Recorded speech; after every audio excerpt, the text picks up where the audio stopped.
बाबर के आउट होते ही वक्त भी बदल गए, हालात भी बदल गए, जज्बात भी बदल गए और स्कोर कार्ड भी बदल गया। जिस स्कोर कार्ड को हम 7-1 करना चाह रहे थे वो 8-0 हो गया।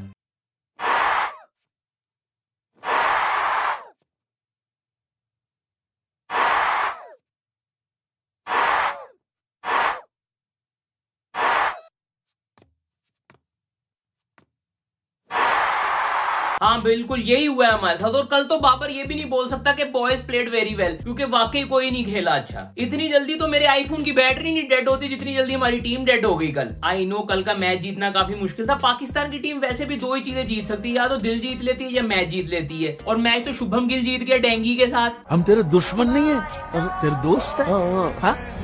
ये ग्लूकोज की बाटली की कसम है, बहुत खर्चा किया है तेरे पीछे। सही बात है। जी हाँ बिल्कुल। जब वो विराट और रोहित की बात सुन के आ गया मैच खेलने, हालांकि फिट वो पहले ही था, मैं बता दूं, वो बीमार नहीं था, वो जानबूझ के नहीं आ रहा था इतने दिनों से। और दिल तो उर्वशी जीतना चाह रही है हमारे नसीम शाह का। भाभी आपको पता है ना नसीम शाह इस वर्ल्ड कप में नहीं खेल रहा है। और उर्वशी से याद है, किसी के पास लिंक आया है क्या? मुझे भी सेंड कर दो यार। ये सब चीजें अपनी जगह, लेकिन हमें पता है कि हमारी असल हार की वजह और कोई नहीं है। पांड्या, क्या पढ़ रहे थे तुम पांड्या? तुमने जो बंगाली बाबाओं से टोट के सीखी है वो तुमने सारे हमारे ऊपर लगा दिए और हमारी टीम की लड़ी लगा दी है। क्या पढ़ा है तुमने, बता दो मुझे।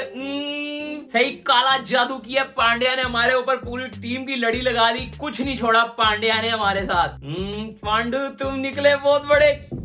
नहीं ये नहीं बोलेंगे। लेकिन एक और चीज मैं आपको बता दूं कि पहले ही मैच होने वाला था 15 को, फिर इसको 14 पे क्यों शिफ्ट किया गया? न्यूमरोलॉजी है पांडु, तुम लोग बहुत गेमें कर रहे हो, मुझे पता है तुम लोग इन चीजों पे बड़ा बिलीव करते हो। आप लोग बिलीव करो नहीं करो, लेकिन इंडिया में एक साइड है जो न्यूमरोलॉजी और ये काला जादू ये सब चीजों पे बहुत तेज हो। हमारा तो वही हिसाब है कि जमीन मिली बंजर थे पड़ोसी मिले, बहुत अच्छे हैं फुल ऑन। इतनी बुरी तो सलमान भाई ने विवेक के साथ नहीं की जितनी पांड्या तुमने हमारी टीम के साथ की है कल। अफगानिस्तान से बुरा खेल के आई है हमारी टीम। और अफगानिस्तान से ज्यादा है, अभी रिसेंटली अफगानिस्तान और इंग्लैंड का मैच चल रहा है, उस बारे में बात ही करेंगे। अभी पाकिस्तान के मैच के बारे में बात करेंगे, क्योंकि बहुत सारे पॉइंट्स है जो मेरे इंस्टेंट रिव्यू में रह गए थे। गला खराब होने की वजह से मैंने जल्दी जल्दी निपटा के बस पोस्ट करके सोने की, क्योंकि दिल में कुछ रह ही नहीं गया था। अरमान और ख्वाब सब तोड़ दिए पाकिस्तान की टीम ने हमारे। बाबर आउट हुआ, उसके बाद ऐसी लड़ी लगी है, कुछ छोड़ा ही नहीं है। और मैं एक चीज तो कहना ही भूल गया था, अंपायर पिंक पांडा, तुमने पिछले मैच में हमारे साथ बहुत ज्यादती की थी। तुमने वो सारा कंपलसेट करने की कोशिश की, हर राउंड को नॉट आउट दिया तुमने, लेकिन लेकिन लेकिन रोहित कूतरिया ने सबके रिव्यू ले लेके तुम्हारे डिसीजंस को नल एंड वॉइड करवाया। कोई मसला नहीं पिंक पैंडा जी। मैं बात कर रहा हूँ अंपायर की। आई लव यू यार, तुमने क्या साथ दिया हमारा। मुझे लग रहा है फील्ड में तुम 12वें प्लेयर थे हमारे। सही तुम्हारे साथ कोई सेटिंग वेटिंग हो गई थी, तुम हर नॉट आउट को आउट दे रहे थे। तुमने ऊपर से बाबर तक को तुमने आउट नहीं दिया, रिव्यू लेके भी नहीं दिया, पीछे वालों तक भी पैसे पहुंच गए ऐसा लगता है। लेकिन उसका भी कोई फायदा नहीं हुआ। बॉबी को नई जिंदगी मिली, रिजवान को भी एक नई जिंदगी मिली, लेकिन वो आउट दे दिया गया था। उसके बाद रिजवान ने रिव्यू लिया और वो बच गया, लेकिन उसका भी कोई फायदा नहीं हुआ। लेकिन यार आपको एक बात जरूर माननी पड़ेगी, इंडिया पाकिस्तान का जब भी मैच होता है एक्साइटमेंट तो इस तरह पीक पे गई होती है जैसे उर्वशी की कोई वीडियो वायरल हो गई हो। ए भाई उर्वशी की वाकई में वीडियो वायरल हो गई है। मुझे लिंक नहीं आया यार अभी तक। खैर अगर इतनी एक्साइटमेंट हम लोग अपनी गर्लफ्रेंड्स की बर्थडे के लिए रख लेना तो हमें ब्रेकअप करके नहीं जाए और हम कबीर सिंह बन के सड़कों में दाढ़ियां बढ़ा के नहीं घूम रहे हो। लेकिन भाई हम हो भी क्यों ना, इंडिया वर्सेस पाकिस्तान के मैच बहुत इंटरेस्टिंग होते हैं। कोई जीते हारे, मोस्टली हम ही हारते हैं, लेकिन उसका मसला नहीं है, मजा तो आता है ना देखने में। और कल का स्टेडियम भाई दुनिया का सबसे बड़ा स्टेडियम था, 1,20,000 लोगों की कैपेसिटी थी। और इतनी आवाम जब आपके खिलाफ नारे लगा रही हो तो मोरल डाउन तो हो ही जाता है। और स्टेडियम से मुझे याद है कि 1,20,000 का क्राउड भरा हुआ था स्टेडियम में, और सबके सब नीली जर्सी पहन के ऐसे नीला समुद्री तूफान बने हुए थे उधर। और जैसे हमारा चौका जाता था सब ऐसे चुप हो जाते थे, जैसे सलमान भाई बिग बॉस में जब गुस्सा आ जाता है ना उनको, तो आगे वाली ऑडियंस चुप होकर बैठ जाती है। Keep your voice down.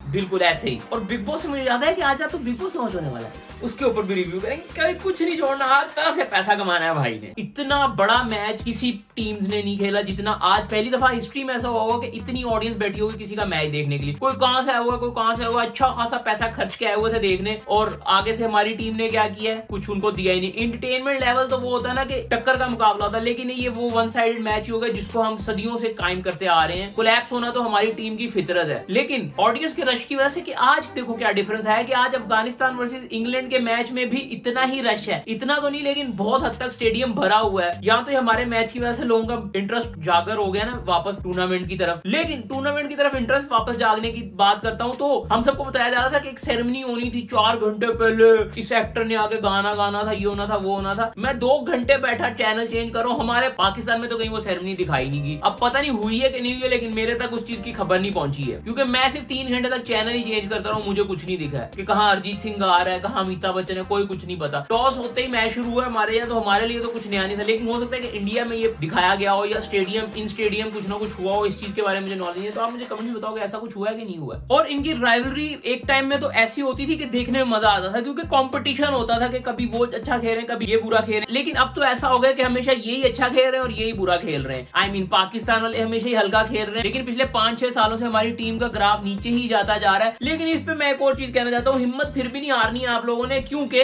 सब लोग बोल रहे हैं 92 वर्ल्ड कप में ये हुआ था, 92 वर्ल्ड कप में ये हुआ था। आज उन्होंने स्कोर चेज ही 92 दिए। और बताओ और क्या करते हैं तुम्हारे लिए, 92 वर्ल्ड कप को बहुत ज्यादा याद करते हो ना। कुछ समझे दया? हाँ सर, इसका मतलब है इसका मतलब है लेकिन इसी में एक और चीज मैं अब ऐड कर देता हूँ कि 92 वर्ल्ड कप में भी जब इंडिया वर्सेस पाकिस्तान हुआ था तो हम हार गए थे, लेकिन वर्ल्ड कप हम जीत गए थे। और इस वजह से मैं पूरी उम्मीद हूँ अभी भी कि कुछ भी हो सकता है। वक्त बदल जाता है, जज्बात बदल जाते हैं, हालात भी बदल जाते हैं। लेकिन फिर भी मैं बोलूँ तो मेरे हिसाब से बुरा नहीं खेल के गए हैं, मैं खुश हूँ यार। वो बात रहता है कि 400 वाली पिच के ऊपर हम 190 पे ही आउट हो गए, उसमें काफी हद तक क्रेडिट इंडिया की बॉलिंग के ऊपर जाता है। पहले 2 ओवर जब उन्होंने फेंके, जो स्कोर मारा, हमने बोला भाई अब तो हम नहीं छोड़ने वाले, 400 मारेंगे इस पिच पे। फिर स्लोली उनकी बॉलिंग ऊपर जाने लग गई और हमारी विकेटें और हमारा मोराल भी नीचे जाने लग गया। और जैसे उनकी बारी आई तो भाई रोहित भाई वही काम करके गए जो हम लोग बोलते हैं कि दूसरी टीमों के आगे करना चाहिए, यानी कि हल्की टीमों के सामने अपना रन रेट बेहतर करके जाओ। और रोहित भाई ने वही किया। हम लोगों के साथ वो अफगानिस्तान वाली हरकत करके चले गए हैं कि हम लोगों के ऊपर अपना रन रेट साफ कर गए हैं वो। लेकिन फिर भी पाकिस्तान की टीम ने और मेरी दुआओं ने 100 नहीं होने दिया भाई का, क्योंकि मैं नहीं चाहता था उसका 100 हो जाए, क्योंकि उसका 100 हो जाता ना सारी जिंदगी हमारे छाती पे नाचता वो। और इंडिया वाले भी दूसरी तरफ कोहली की भी विकेट पकड़वा ली, बस ये दोनों को आउट कराते ही मैच जीत गया था। मैंने बोला मेरा हो गया, अब हारने हार जाओ, मुझे कोई फर्क नहीं पड़ता। लेकिन गाइस दूसरी तरफ सबसे अलार्मिंग सिचुएशन हमारे लिए ये कि हमारी बैटिंग लाइन बहुत गंदी थी। पता नहीं किस थिंकिंग के साथ प्लेयर्स आ रहे थे कि हर बॉल को उठाना ही है। और सबसे ज्यादा गुस्सा तो मुझे उस चीज पे आया कि मैं चाह रहा था हमारे चाचा अच्छा परफॉर्म करे, उन्होंने तीसरी बॉल पे ही हाथ मार के बॉल अंदर को कर दी। किधर जा रही, इधर आओ ना। ये वो वाली बॉल थी जो उड़ता तीर कहते हैं ना, ले लिया, ये वो वाला था, ये उड़ती बॉल ले ली। और उनसे ये उम्मीद नहीं थी। सब लोगों ने हल्के ही खेला है ओवरऑल। अपनी टीम से तो मैं डिसअपॉइंट नहीं हूँ, लेकिन मैं डिसअपॉइंट हुआ इंडिया की टीम से यार। नहीं, तुम लोगों ने गलत कर दिया। ये जो स्कोर था ना, ये 30वें ओवर तक खींच के जाने वाला स्कोर था ही नहीं। तुम लोगों को चाहिए था 20 ओवर में निपटाते। ये तुम लोगों से मैं डिसअपॉइंट हो गया। तुम लोग चाह रहे हो कि घर में वर्ल्ड कप हो रहा है और जीतना है, तो रन रेट भले ठीक करी जाओ, लेकिन परफॉर्मेंस अच्छी दो। और इसी तरह बॉलिंग लाइन पाकिस्तान की थी कि नस्तो बांध दी थी बॉलिंग लाइन ने इंडिया की एक टाइम के लिए। जैसे रोहित गिर गया, विराट गिर गया, तो समझ लगने लग गई थी कि यार अगर हम लोग पहले बॉलिंग कर रहे होते तो शायद हम लोग इंडिया को जल्दी पकड़ लेते और फिर रन चेस भी कर लेते। और मैं चाहता भी यही था कि हमारी बॉलिंग पहले होती, लेकिन रोहित भाई ने तो टॉस जीते हमारे ऊपर बल्ली फेंक दी गई, करो चलो बैटिंग करो चलो। और जब हमारी बैटिंग शुरू हो भी गई, तकरीबन 12वां ओवर चल रहा था, मैं ऐसे बैठा था, मैंने कहा यार मुझे पता नहीं कोई फीलिंग आ रही है हमारी टीम ऑल आउट हो जाएगी। तो घर में सब हंसने लग गए, मेरे पास इतनी अच्छी बैटिंग हो रही है, रिजवान बाबर फुल जम के लगे, तुझे क्यों लग रहा है ऑल आउट हो जाएंगे। और 40वें ओवर पे जब हमारी टीम आउट हुई है, मैं अपना मुंह ऐसे छुपाता फिर रहा था अपने घर वालों से, बेलने लेके ढूंढ रहे थे मारने के लिए, मेरी जुबान ही काली है। और मैं उस टाइम खुद पछता रहा था कि मैंने ऐसा क्यों बोला। लेकिन भाई मैंने फिर उसके बाद ये भी बोला कि रोहित की सेंचुरी ना हो, विराट की 50 ना हो, और वही हुआ। मैं बहुत खुश हूँ भाई, मेरी काली जुबान से बच के रहो तुम भी। और इसी काली जुबान में मैं ये भी बोल रहा हूँ कि आगे जाके पाकिस्तान के आगे बहुत बड़े बड़े मैच होने वाले, लेकिन अपसेट्स तो दे सकते हैं हम। हमारी टीम ऑन पेपर भले हल्की है, लेकिन ऑन दुआएं हमारी टीम बहुत भारी रह जाती है। हर इवेंट में हमारी टीम भले ऑन पेपर हल्की हो, लेकिन ऑन दुआएं टॉप पे। मजा आया देखने में, आया कि नहीं आया? मुझे तो आया भाई। बाकी लोग जो उठ के चल जाते हैं वो उनकी गलती। मैंने पूरा मैच देखा, एक एक बॉल रट ली। मैंने बोला नहीं, अभी भी मैं जा रहा हूँ अफगानिस्तान वर्सेस इंग्लैंड देखने के लिए। मेरा तो यही है भाई, लवर बनो तो सब मैच देखो। आप सब्सक्राइब करो ताकि आपको जब भी कोई नई वीडियो है वो देखने को मिलती रहे। Enjoy life, stay blessed, stay happy. The boys played not very well. Bye, take care, piece.